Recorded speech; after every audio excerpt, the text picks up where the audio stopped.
శ్రీరెడ్డిని arrest చేశారు, కానీ ఆంధ్రాలో మరి ఆడవాళ్ళ జోలికి వెళ్ళొద్దని చంద్రబాబు గారు చెప్పారు కదా, మళ్ళీ ఆ శ్రీరెడ్డి ఎందుకు అరెస్ట్ చేశారు? శ్రీరెడ్డి కాదన్న ఆమె పేరు తొడలమ్మ రెడ్డి. ఎందుకని శ్రీరెడ్డి అని ఎట్లా అంటావన్న? మాకు తొడలు చూపించిన ఆమె తొడలమ్మ రెడ్డి అని ఈసారి నుంచి శ్రీరెడ్డి కాదు. అది అంటే ఒకటి, గతంలో శ్రీరెడ్డి ఎన్నెన్నో మాటలు అన్నది. అటు చంద్రబాబు నాయుడు గారిని తిట్టింది, లోకేష్ గారిని, పవన్ కళ్యాణ్ అన్నని, ఫ్యామిలీని, ప్రజలని గిట ఆఖరికి మాకు తొడలు చూపించిన అడ్డమైన బూతులు అన్ని. ఆమె వల్ల ఉపయోగమే లేదు. అడ్డమైన బూతులు తెచ్చి మమ్మల్ని తిట్టడము, ప్రజలని తిట్టడము, అసలు తొడలు చూపించిన తొడలు చూస్తారా ఏందన్నా?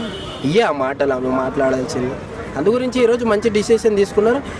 చంద్రబాబు నాయుడు గారు, లోకేష్ గారు, పవన్ కళ్యాణ్ అన్న ఎవ్వరు ఏమన్నట్లేరన్న. ఆ రోజు గతంలో ఏది మాట్లాడిండో రెడ్ బుక్లో అన్నీ రాసి పెట్టుకున్నాడు అన్న. దాని ప్రకారంగానే లీగల్గా అదే ఏదైతే ఉందో దాని ప్రకారంగా చట్ట ప్రకారంగా వీళ్ళు వెళ్తున్నారు. వాళ్ళని ఏం కొట్టట్లేరు, తిట్టట్లేరు, ఏం చేయట్లేరు. ఏదైతే ఉందో కేసు పెట్టిండ్రు. వాళ్ళ అభిమానులు కావచ్చు, పవన్ కళ్యాణ్ అన్న అభిమానులు కావచ్చు, లోకేష్ గారు అభిమానులు కావచ్చు, చంద్రబాబు నాయుడు అభిమానులు కావచ్చు, ఓటేసిన వాళ్ళు కావచ్చు, ఎవరైనా సరే గతంలో ఎన్నెన్నో మాటలు అన్నారు కాబట్టి ఈరోజు జైలుకి వెళ్ళే పరిస్థితి ఉంది. 100%. ఏవైతే ప్రజలకి తొడలు చూపించిందో ఆ తొడలు ఇట్లున్న తొడలు ఇట్లా అయిపోతాయి. సో అదైతే కన్ఫామ్ 5 సంవత్సరాలు జైలుకి వెళ్ళాల్సిన కోరుకుంది. అంటే ఆవిడ అలా బూతులు ఎందుకు తిట్టిందంటారా? అంటే డబ్బుల కోసం చేసిందంటారా, లేకపోతే ఒకటి అన్న, జగన్ అన్న చెప్పిండాలి, లేకపోతే జగన్ అన్న ఎమ్మెల్యేలు చెప్పిండాలి, లేకపోతే ఎవరైనా డబ్బులు ఇచ్చి చెప్పియొచ్చు.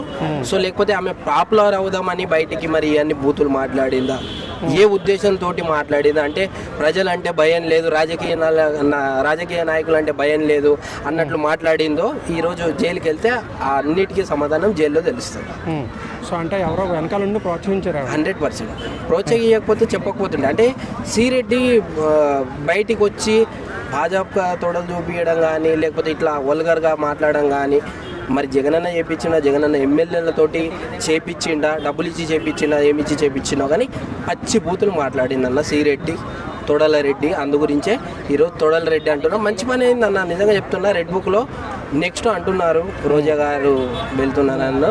చూద్దాం, ఉండొచ్చు. మరి అడ్డమైన మాటలు మాట్లాడితే రాజకీయంగా ఫైట్ చేయాలి, ప్రజలకు మంచి చేసేది మాట్లాడాలి. కానీ అడ్డమైన ఆయన ఫ్యామిలీని తిట్టి, చంద్రబాబు నాయుడు గారిని తిట్టి, ఫ్యామిలీని తిట్టి అనవసరంగా మీరు జైలుకి వెళ్ళే పరిస్థితి. ఫైట్ చేయాలంటే పబ్లిక్కి ఏం చేసిండ్రు మీరు నిలదీయండి, బాజాప్తుగా నిలదీయండి. మీరు పబ్లిక్కి ఏం చేసిరు అది కదా మాట్లాడాల్సింది.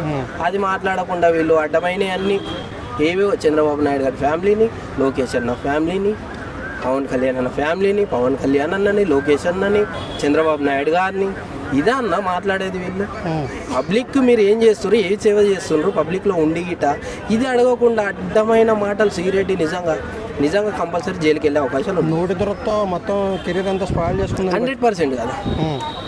ఈరోజు ఒక ఆడపిల్ల జైలుకి వెళ్తుందంటే నిజంగా సమాజంలో ఒక ఆడపిల్ల జైలుకి వెళ్ళే పరిస్థితి అంటే ఆ రోజు ఎన్ని మాటలు అన్నది, అడ్డమైన బూతులు. ప్రజలకి తొడలు చూపించింది అన్న, చూస్తారా తొడలు బాగున్నాయని. ఇదే అన్న. Okay, thank you.